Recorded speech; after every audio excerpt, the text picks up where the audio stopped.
एक अहंकारी तानाशाह को इस देश से हटाने के लिए फिर से इकट्ठे हुए हैं दोस्तों।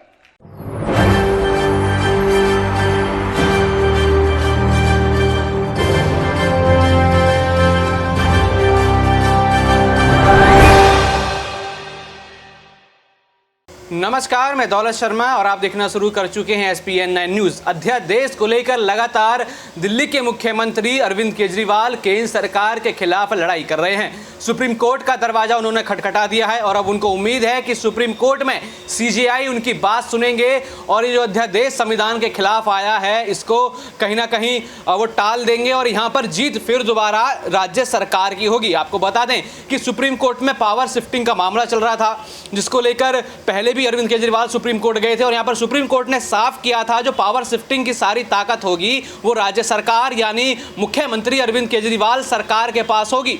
लेकिन जब ये फैसला सुप्रीम कोर्ट से आया तो तुरंत उसके बाद एक नया अध्यादेश ला दिया गया जिसमें फिर दोबारा सारी पावर LG के पास चली गई और तभी से यह विवाद लगातार चल रहा है कि आखिर LG को जो है दिल्ली का बॉस क्यों बनाया जा रहा है, जनता के वोट की वैल्यू यहाँ पर क्यों नहीं हो रही। 11 जून को इसको लेकर बड़ा प्रदर्शन यहाँ पर किया था अरविंद केजरीवाल ने, जिसमें कपिल सिब्बल मौजूद थे, जिसमें कई और लोग मौजूद थे, जहां पर देखा गया आम आदमी पार्टी ने बताया कि रिकॉर्डेड यहां से 2 से 2.5 लाख लोग आए। उन्होंने केंद्र सरकार के खिलाफ हुंकार भरी और कहा कि जो ये अध्यादेश लाया गया है इसको केंद्र सरकार को वापस लेना होगा क्योंकि यहाँ पर जनता के वोटों के साथ कहीं ना कहीं धोखा हुआ है, क्योंकि जनता ने वो सरकार चुनी है और उसी सरकार से जो है यहाँ पर सारी ताकतें केंद्र ने छीन ली गई हैं, क्योंकि यहाँ पर कब्जा जो है प्रधानमंत्री नरेंद्र मोदी दिल्ली पर चाहते हैं, क्योंकि यहाँ पर अरविंद केजरीवाल देश की जनता के लिए काम कर रहे हैं। यहाँ पे बीजेपी का एजेंडा फेल हो रहा है क्योंकि देश की जनता समझ चुकी है कि यहाँ पे विकास की बात होगी तो ही वोट पड़ेंगे, नहीं तो हिंदू मुस्लिम से यहाँ पर वोट नहीं मिलने वाला, जिसका जवाब कर्नाटक में भी मिला था। लेकिन अब यहाँ पर पब्लिक की जो प्रतिक्रिया आई है वो कहीं ना कहीं अरविंद केजरीवाल को और ताकत देगी, क्योंकि यहाँ पे दिल्ली की जो जनता है वो अरविंद केजरीवाल के साथ दिखाई दे रही है। जहाँ पे लगातार LG आरोप लगाते हैं कि दिल्ली की जनता अरविंद केजरीवाल से खुश नहीं है। जब बाढ़ आई थी तो पूरा इल्जाम अरविंद केजरीवाल के ऊपर लगाया गया, कहा गया कि यहाँ पे अधिकारियों को दंड दिया जाएगा, अधिकारियों ने सही से काम नहीं किया। लेकिन दिल्ली की जनता क्या कह रही है, एक सर्वे हुआ उसमें दिल्ली की जनता कहती है जिसमें 85% लोग यहाँ पे अरविंद केजरीवाल के समर्थन में नजर आते हैं और कहते हैं कि अध्यादेश जो है यहाँ पर केजरीवाल सरकार को दबाने के लिए लाया गया है क्योंकि वो अच्छे काम कर रही है, बीजेपी की मोनोपोली खत्म हो रही है, बाकी राज्यों से बीजेपी खत्म हो रही है, तो दिल्ली में दबदबा बनाने के लिए यहाँ पर अरविंद केजरीवाल से पावर छीनी गई है। तो देखा जाए तो सुप्रीम कोर्ट का रास्ता पहले ही यहाँ वो खटखटा चुके हैं, राष्ट्रपति के पास भी जाने की बात यहाँ पर अरविंद केजरीवाल कहते हैं और इस बीच जनता का समर्थन मिलना कहीं ना कहीं उनकी लड़ाई को अब और मजबूत बनाता हुआ नजर आ रहा है और यहाँ पर प्रधानमंत्री नरेंद्र मोदी और उनकी पार्टी कहीं ना कहीं यहाँ फंसती हुई नजर आ रही है। और सीधा सीधा वार देखा जाए तो यहाँ पर दिल्ली के LG VK सक्सेना के ऊपर भी जनता ने किया है। जिस तरीके से VK सक्सेना लगातार दिल्ली सरकार पर आरोप लगाते हैं और कहते हैं कि जनता रूठी हुई है, लेकिन जनता तो यहाँ पर अरविंद केजरीवाल के साथ उनकी लड़ाई में यहां पर दिखाई दे रही है। सुप्रीम कोर्ट ने दिल्ली के लोगों के हक में फैसला दिया। 8 साल तक दिल्ली के लोगों ने लड़ाई लड़ी सुप्रीम कोर्ट के अंदर। सुप्रीम कोर्ट में हमारे वकील अभिषेक मनु सिंघवी साहब ने दिल्ली के लोगों की तरफ से लड़ाई लड़ी। सबसे पहले मैं आज इस मंच से सिंघवी साहब का भी दिल्ली के लोगों की तरफ से शुक्रिया अदा करता हूं जिन्होंने दिल्ली के लोगों को उनका हक दिलाया। दोस्तों 11 मई, आज 11 जून है, आज से 1 महीने पहले 11 मई को देश की सर्वोच्च अदालत, सबसे बड़ी अदालत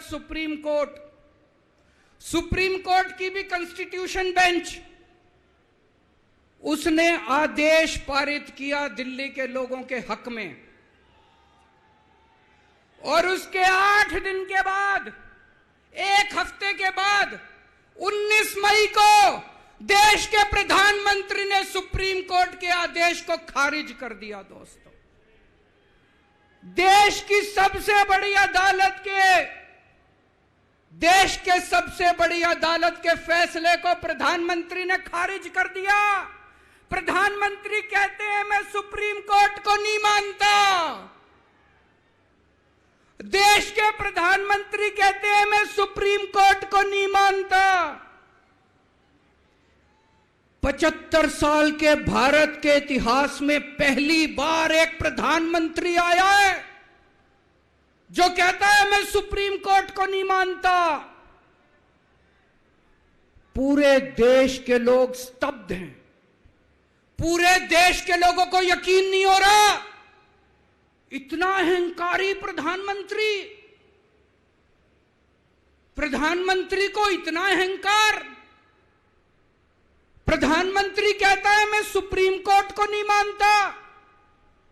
देश के गली गली में चर्चा हो रही है, घर घर में चर्चा हो रही है। ये मोदी जी को क्या हो गया, इतना अहंकार हो गया इनको, इतना अहंकार हो गया इनको। दोस्तों, देश के अंदर अब जनतंत्र खत्म हो रहा है, इसी को तानाशाही कहते हैं। जब देश का प्रधानमंत्री कहता है मैं सुप्रीम कोर्ट को नहीं मानता, इसी को तानाशाही कहते हैं, इसी को हिटलर शाही कहते हैं, जनतंत्र खत्म होना कहते हैं। मैं बताना चाहता हूं आखिर इस सुप्रीम कोर्ट के आदेश में ऐसा क्या है। सुप्रीम कोर्ट ने ऐसा क्या कह दिया कि प्रधानमंत्री जी कह रहे हैं कि मैं सुप्रीम कोर्ट के आदेश को नहीं मानता। सुप्रीम कोर्ट ने अपने आदेश में बोला कि भारत एक जनतंत्र है, भारत में जनता सुप्रीम है, जनता अपनी सरकार चुनती है, उस सरकार को जनता के काम करने का पूरा अधिकार होना चाहिए। दिल्ली में भी लोग सरकार चुनते हैं, दिल्ली की सरकार को भी, जिस भी सरकार को दिल्ली के लोग चुनते हैं, चाहे इस पार्टी की सरकार हो चाहे उस पार्टी की सरकार हो। सुप्रीम कोर्ट ने कहा कि जो भी सरकार दिल्ली के लोग चुनते हैं, जनता सुप्रीम है, दिल्ली की जनता सुप्रीम है, उस सरकार को काम करने का अधिकार होना चाहिए। मैं आपसे पूछना चाहता हूं, क्या सुप्रीम कोर्ट ने गलत बोला? क्या प्रधानमंत्री को सुप्रीम कोर्ट का आदेश मानना चाहिए? मोदी जी कहते हैं मैं सुप्रीम कोर्ट का आदेश नहीं मानता। मोदी जी ने अध्यादेश पारित कर दिया और सुप्रीम कोर्ट के आदेश को खारिज कर दिया। मोदी जी का अध्यादेश क्या कहता है? प्रधानमंत्री जी ने यह जो अध्यादेश पारित किया, यह क्या कहता है? मोदी जी का अध्यादेश कहता है कि अब दिल्ली के अंदर जनतंत्र नहीं होगा, अब दिल्ली के अंदर तानाशाही चलेगी, अब दिल्ली के अंदर जनता सुप्रीम नहीं है, अब दिल्ली के अंदर एलजी सुप्रीम होगा।